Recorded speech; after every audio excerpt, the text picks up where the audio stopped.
Traumatized over Trump, some students at Emory University in Georgia saying they felt unsafe by seeing pro-Trump comments in chalk across campus. Now they want to hold group therapy sessions to deal with all of it. And by the way, they're okay with chalking that promotes Bernie Sanders and the Black Lives Matter. Now, Jonathan, what is going on at American colleges? I wish I knew, Eric. I mean, most of what's wrong with America today, I believe, has started at these American colleges. In fact, it can be traced to the progressive education that really started in the 1920s that's practiced at all these colleges. You know, what's frightening is it's not just like these are a couple of college kids. I mean, this is tomorrow's leaders. This is the advisors to tomorrow's leaders that are being trained. They're being trained by professors and administrators who are anti-free speech, anti-capitalism, anti-individualism, and anti-mind. And by the way, Emory's a fantastic school. Listen, the Emory University student body president, Maxwell Zoberman, said, quote, "The way this story is being covered suggests that our students are afraid of chalk. They are not. They're afraid of hate and everything that comes with it. Endorsements like Vote Trump and Trump 2016 were written, yes, but Build the Wall was also written, and it was written prominently immediately outside of our Centro Latino."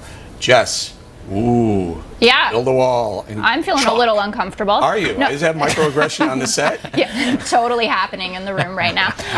No, I think it's important, obviously, that a distinction be drawn between seeing, Trump 2016 and Build a Wall. All of it is free speech, and all of it is protected, and it is critical for young minds, old minds, all minds. This is part of what makes America great. Not that we're going to be making America great again, as Donald Trump says.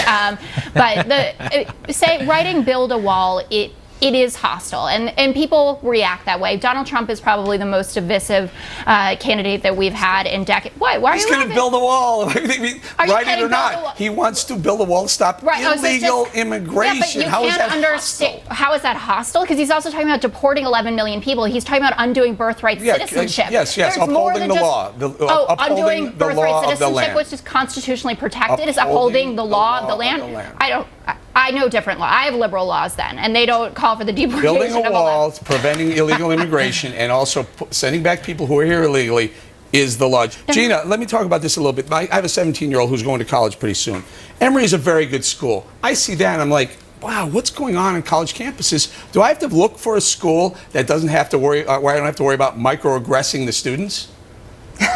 No, you need to look for a school where presidents don't placate students' mental frailty when they complain that it's somehow painful that someone wrote in chalk Trump 2016 or whatever.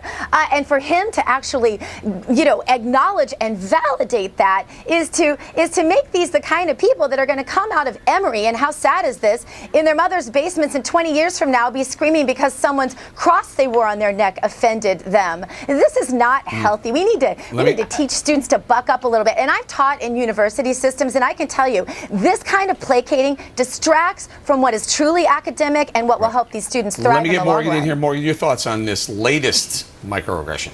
Well, as an economic conservative, I'm against Bernie Sanders' free college for everyone, just because I don't think that that's a good policy. But seeing these stories reminds me why I'm also against free college for everyone. I mean, the kids, in a way, I can sort of blame them, but really the faculty, I blame more. I mean, this is silliness that these adults would allow this sort of patronizing behavior to come out of our college campuses. So I sort of say, yeah, that we can blame it on the kids in college all we want, but who are all of the idiots in charge of these colleges that allow this to happen? We're going to have to leave it right there. Coming up as Brussels.